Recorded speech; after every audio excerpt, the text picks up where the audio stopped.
And it was in the demonstration of the reactor working where it caught my attention to where this is technology that doesn't even exist.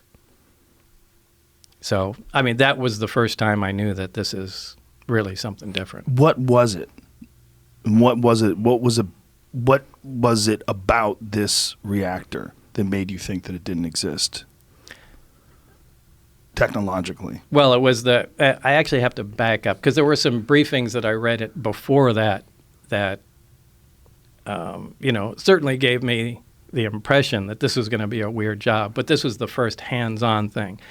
This was a small reactor about the size of a hemisphere, about the size of a basketball, on a metal plate, and when it was running, it produced a gravitational field of its own. Now, this is something that we can't do. We can't produce any gravity. The only way we get gravity is from large quantities of mass. But there's no machine we can have that turns on that makes gravity. Like, you can turn on an electromagnet and it makes a magnetic field. We can't make a gravitational field.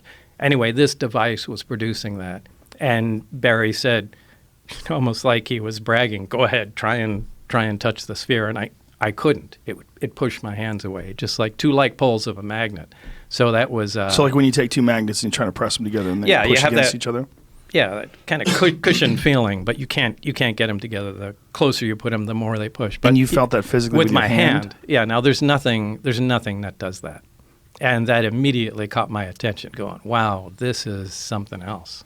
What was your thought? Like when you felt that, and you knew that there was nothing that you were aware of that could produce this? Then that connected me to the briefings that I read on the first day at S4. Was that everything that I had read was apparently accurate. What were you reading? It was kind of an overview. This project was to back engineer the alien craft. And specifically, it was to try and back engineer and see if we can duplicate the technology with available materials.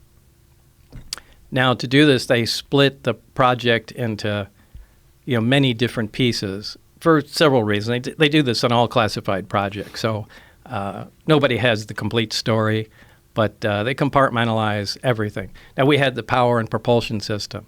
So what the briefings they gave me were like a 1 or 2 page overview of some of the other projects that were going on, on the craft. The only reason they do that is just in case what you're working on is connected intimately in some way that we don't know of to one of the other projects. You have to know their, their existence.